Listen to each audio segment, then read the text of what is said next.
나오시겠습니다. 이제 나오셔서 귀한 말씀을 주실 때에 은혜 충만 받기를 바랍니다. 따라하십시다. 메시아를 기다리는 사람들.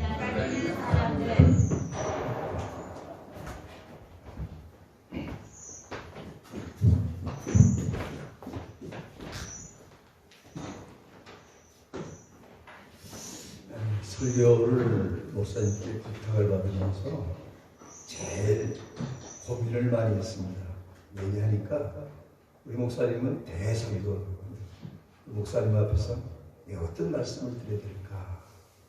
그러나 하나님의 말씀은 다 똑같은 줄 알고 늘 좋은 영향을 양식을 받으셨는데 오늘은 조금 못한 양식이라도 은혜로 받으시면 좋겠습니다.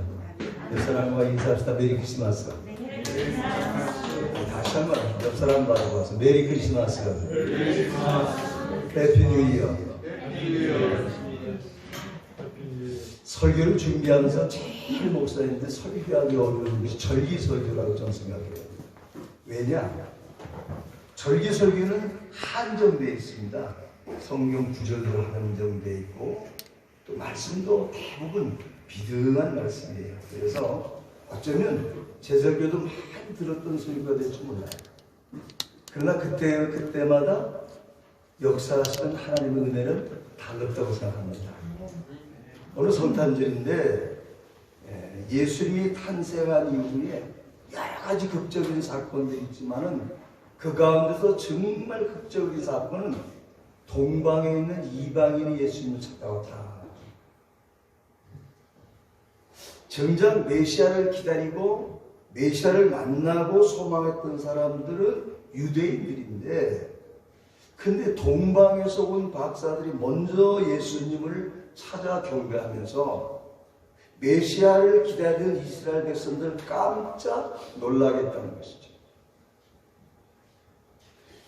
정작 메시아를 기다리는 이스라엘 사람들은 메시아가 베들레헴에 났다는 것도 모르고 있었습니다.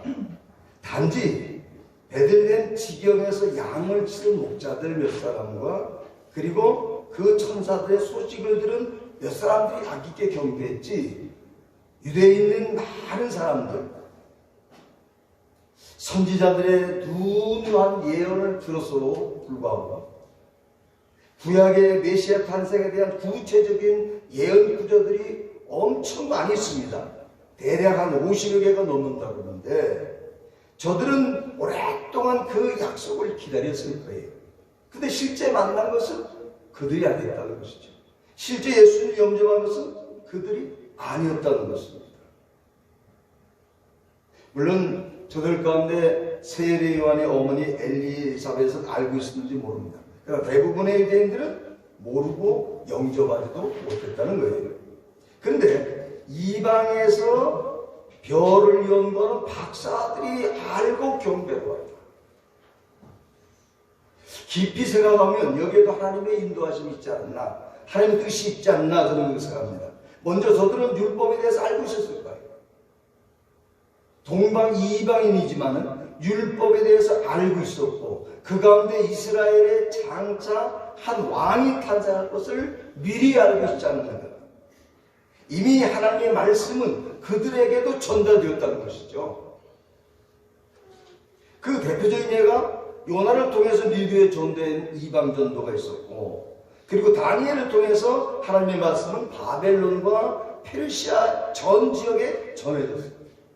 다니엘은 바벨론 왕국을 거쳐서 메데 바사 지역에서 70여 년 가까이 나라의 중요한 직책을 맡아 일하면서 하나님의 역사를 보였고 하나님의 역사를 말씀을 통해서 증거했다는 사실을 우리는 성경에서 잘 압니다.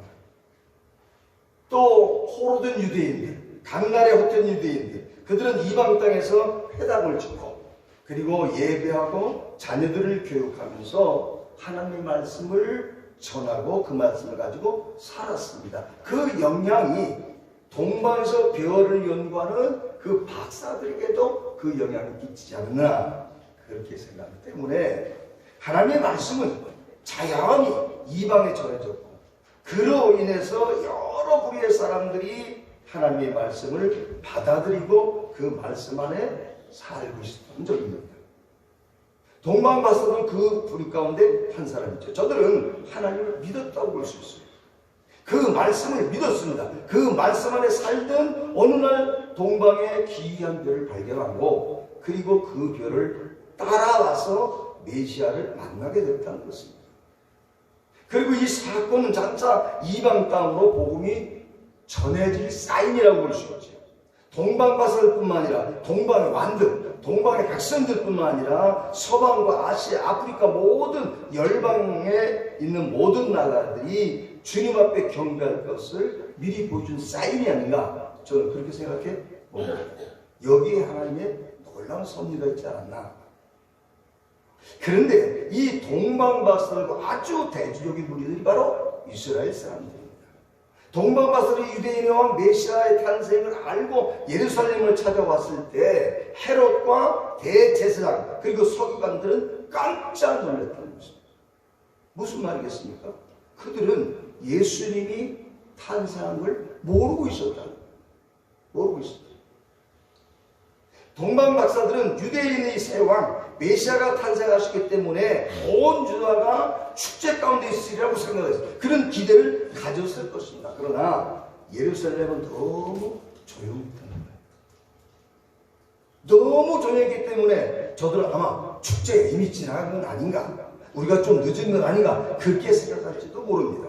그래서 부랴부랴 왕궁을 찾았던 것입니다. 저들은 박사의 신분 있는 사람들 때문에 왕궁을 찾는데 그렇게 어려움이 없었을 것입니다.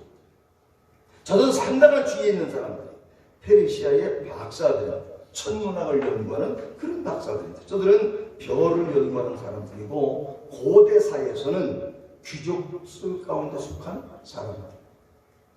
다니엘서에 보면은 박사들이 왕의 자문 역할을 했다는 것을 볼 수가 있습니다. 때문에 왕궁을 찾아가는 것이 어렵지 않았을 것입니다.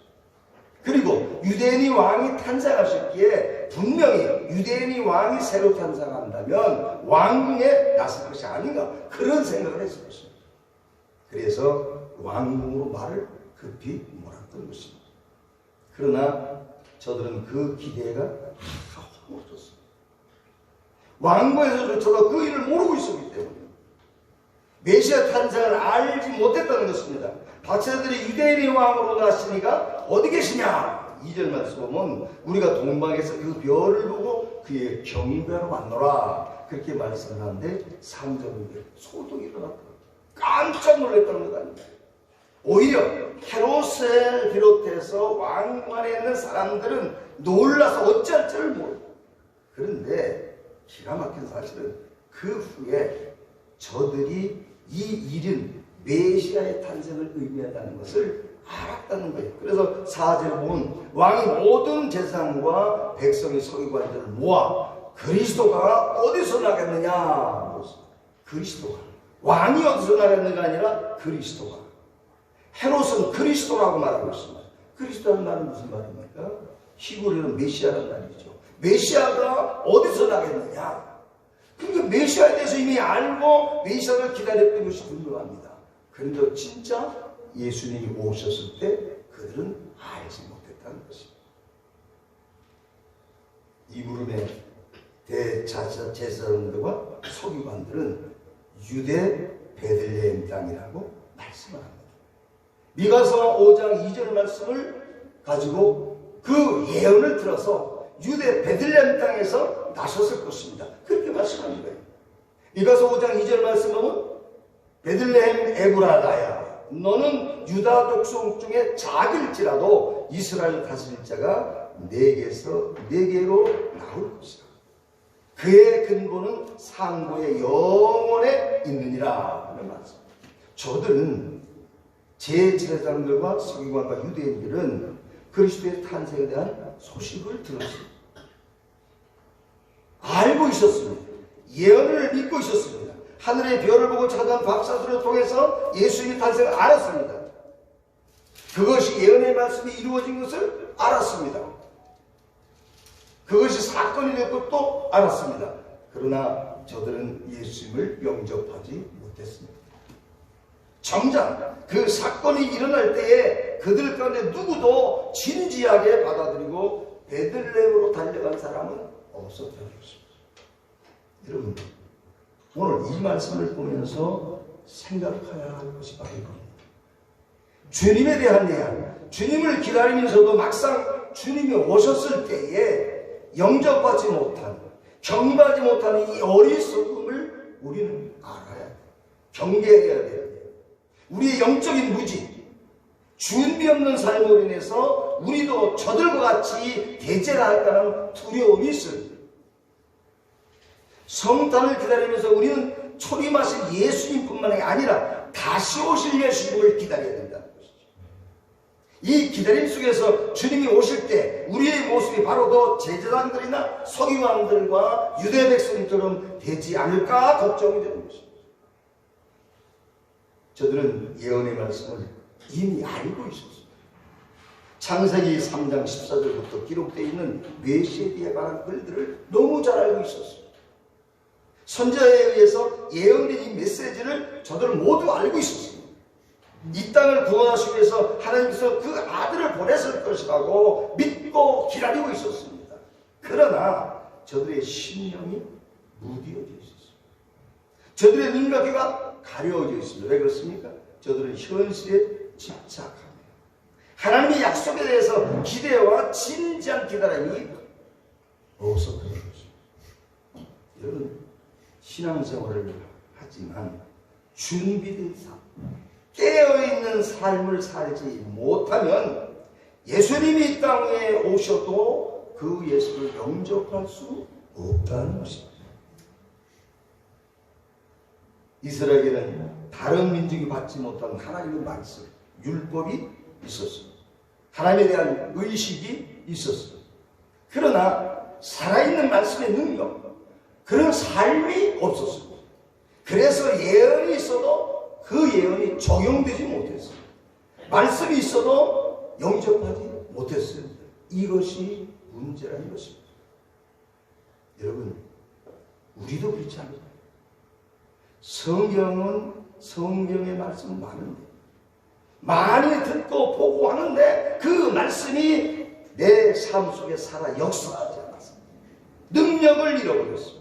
힘이 없습니다. 열매도 없습니다. 단지 말씀으로 존재하고 종교의식으로 존재하는 우리만입니다. 그렇다면 우리도 예수님 당시에 대제사장과 조금 더 다를 것이 없다는 것입니다.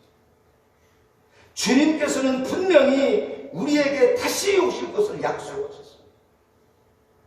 그때 우리가 단지 종교인으로서만 살다면, 책만 가지고 있다면, 지식만 가지고 있다면, 의식만 가지고 있다면 우리도 저들과 똑같은 실수를 범하지 않습니다. 우리는 약속을 믿고 기다려야 합니다. 성경 말씀에 주님이 다시 오시겠다고 약속한 그 말씀을 믿고 초림 예수를 기다렸던 것처럼, 아니 그보다 더 열심으로 살아있는 말씀 속에서 신앙생활하면서 주님을 기다려야 될 줄로 믿습니다. 여러분, 약속하신 주님께서는 분명히 다시 오실 것입니다. 할렐루야. 주님께서 부활 후의 공생애를 마무리하시면서 분명히 약속을 하셨습니다. 사도행전 1장 11절 말씀을 보면 예수님께서 승천하실 때에 제자들이 그 모습을 바라보고 허황된 모습으로 예수님 우리 떠나가는구나 하면서 바라보실 때 천사를 통해서 이렇게 말씀합니다. 갈릴리 사람들아, 어찌하여 서서 하늘을 쳐다보느냐? 너희 가운데서 하늘로 올려진 이 예수는 하늘로 가심을 본 그대로 오시리라. 재림을 약속하셨습니다. 성탄을 통해서 육신의 몸을 입고 오신 주님은 하나님의 약속으로 말미암아 이 땅에 확실히 오셨습니다. 우리는 그날을 기다리고 그날의 기쁨으로 축하하며 예배를 드립니다. 이제 그 약속 실현에 다시 이 땅에 오실 우리 주님을 기다려야 됩니다. 바울이 잘 쓰는 말이 마라나타. 오 주여 오시옵소서. 한번 따라합시다. 오 주여 오시옵소서. 그래가지고 어디 오시겠습니까? 다시 한번. 오 주여 오시옵소서. 할렐루야. 성탄을 맞이한 오늘 우리는 새로운 역사를 믿어야 됩니다. 새로운 약속을 믿어야 됩니다. 그날과 그때는 아무도 모르지만 분명히 오신다고 약속했어요. 마태복음 24장 36절을 보면 그러나 그날과 그때는 아무도 모르나니 하늘의 천사들도 아들들도 모르고 오직 하나님 아버지만 아시느니라. 아무도 모르죠. 사도들도 아들들도 모른답니다. 천사도 모른답니다. 오직 하나님만 아신답니다. 왜 그렇습니까? 하나님의 주권적인 계획이기 때문에 그렇습니다. 하나님만의 계획, 오직 하나님께만 있는 계획, 오직 하나님만이 실행할 수 있는, 행할 수 있는 계획이기 때문에 다른 사람 아무도 모른다는 것입니다. 예수님의 탄생도 마찬가지였잖아요. 예수님께서 오신 그때는 사람의 때가 아닙니다. 하나님의 때입니다. 하나님. 그래서 사도 바울이 이렇게 말하잖아요. 갈라디아서 4장 4절에 때가 차매 하나님이 그 아들을 보내사 여자에게서 나게 하시고 율법 아래 나게 하셨습니다. 그러잖아요. 때가 차매 하나님께서 약속하신 때가 차매 메시아가 이 땅에 오셨습니다. 그러면서 다윗의 혈통을 베들레헴에서 낳을 것이라고 그대로 이루어졌습니다. 그날과 그 때에 대해서 말씀하시지 않았습니다. 어느 때라는 분명히 말씀은 안 했지만 분명히 때가 차매 주님이 다시 오실 날을 우리에게 약속했지만 그날은 아무도 모릅니다. 다만 증정을 있을 것이다. 여러분들이 마태복음 24장 25절로 14절까지 쭉 보면 마지막 때의 증거에 대해서 말씀을 하십니다. 그러면서 24장 14절에 말씀하시기를 이 천국 복음이 모든 민족에게 증언되기 위하여 온 세상에 전파되리니 그제야 끝이 오리라. 그러나 그날과 그 시에 대해서는 말씀하지 않았습니다. 이것은 하나님의 주권적인 계획이기 때문에 그렇습니다. 오직 하나님만 가지는 계획이에요. 하나님만이 가지시고 하나님만 행하시는 그런 계획이기 때문에 아무도 알 수 없습니다. 하나님의 시간의 개념과 우리 시간의 개념은 다릅니다. 우리 때와 하나님 때는 다릅니다. 고대 그리스도에는 날에 대한 시간에 대한 두 단어가 있습니다. 크로노스하고 카이로스라는 단어가 있는데 크로노스라는 단어는 절대적인 시간입니다. 잔이 흘러가는 시간. 날과 달과 월과 년. 이거는 크로노스입니다.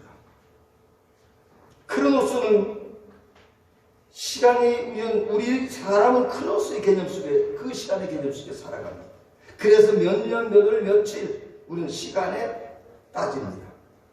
언제야? 언제? 며칠 날? 몇 시에? 그러나 하나님의 시간은 이 카이로스는 사건입니다. 시간이 아니고 사건이지. 하나님의 사건이 이루어지는 그때 그 시간. 그래서 카이로스는 상대적인 시간이다. 특별한 의미가 부여되는 시간.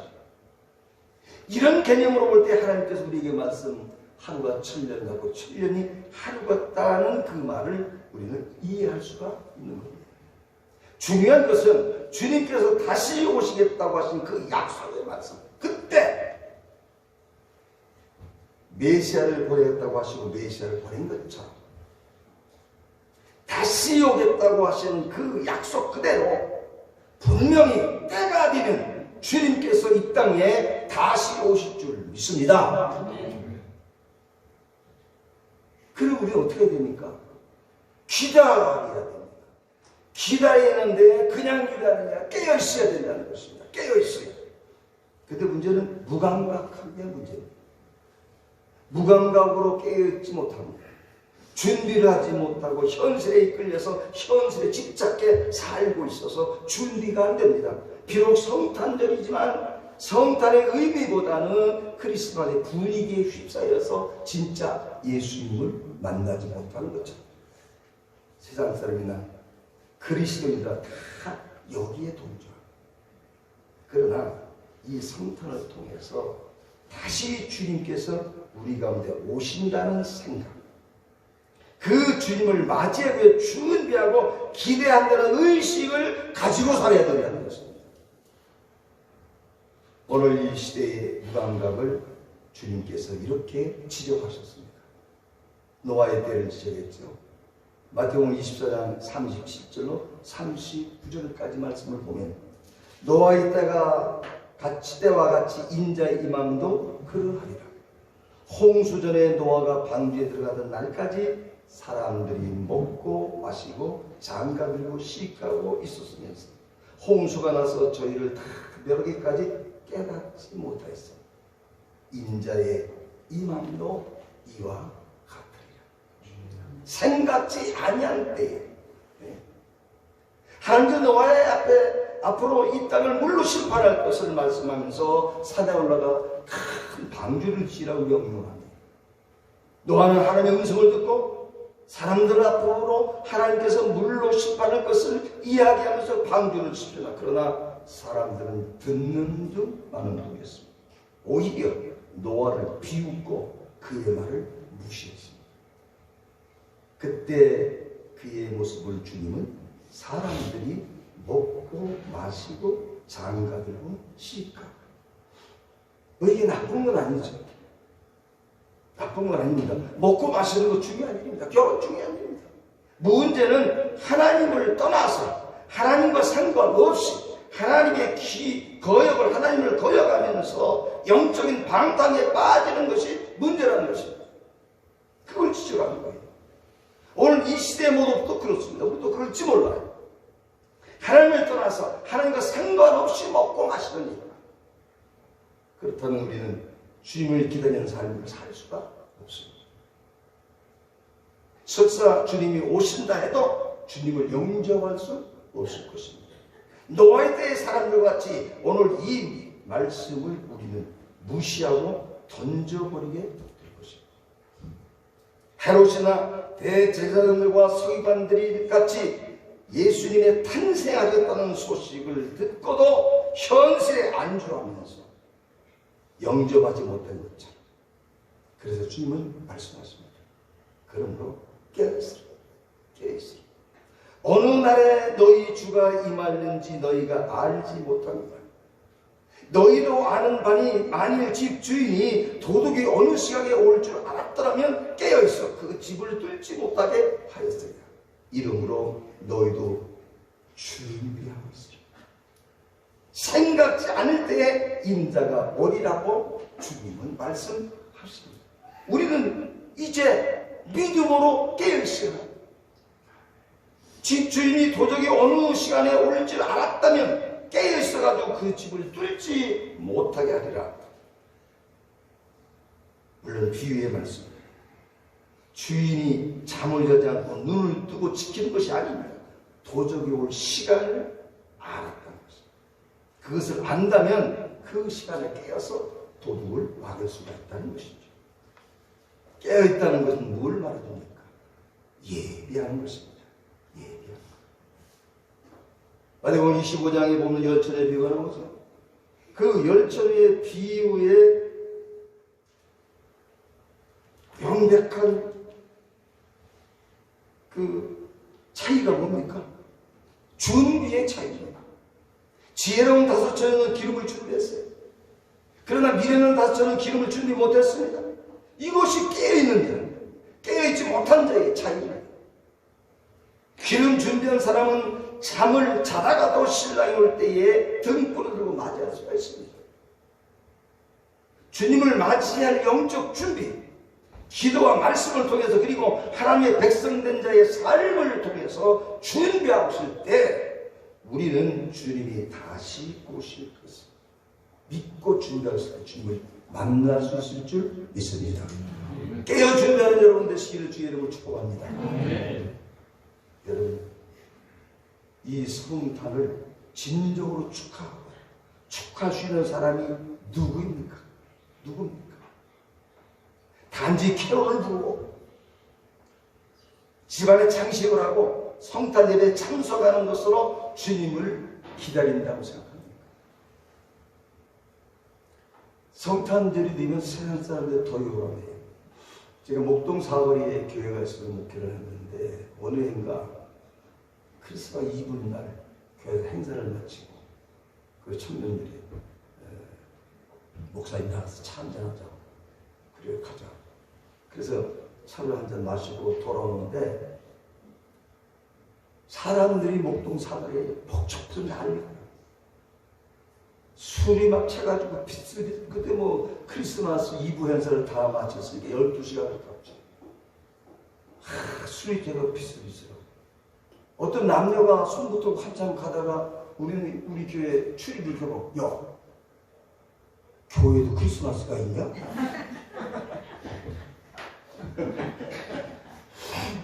성탄절이 뭔지도 모르는 거예요. 교회도 크리스마스가 있냐? 내가 그 모습을 보고 야 그래요. 맞아.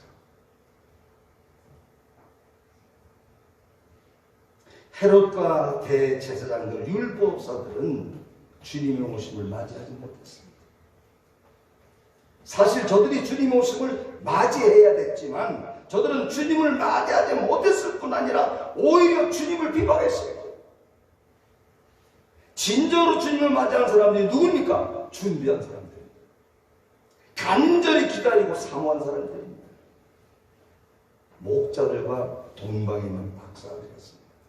여러분, 주님께서 반드시 다시 오실 줄 믿습니다. 네. 준비하고 기다려야 됩니다. 네. 주님께서 다시 오실 그때와 그 시는 알 수 없지만 단지 우리는 주님이 오신다는 그 약속을 믿고 깨어 준비하고 기다리는 믿음의 삶을 살아야 됩니다.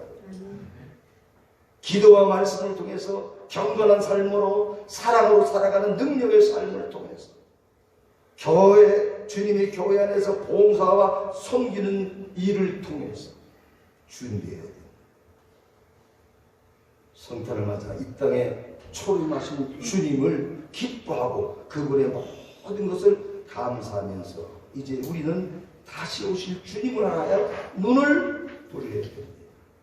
그리고 다시 오실 주님을 생각해야 됩니다. 그러면서 성탄을 축하하고 성탄의 축복을 다시 한번 깨달아야 됩니다.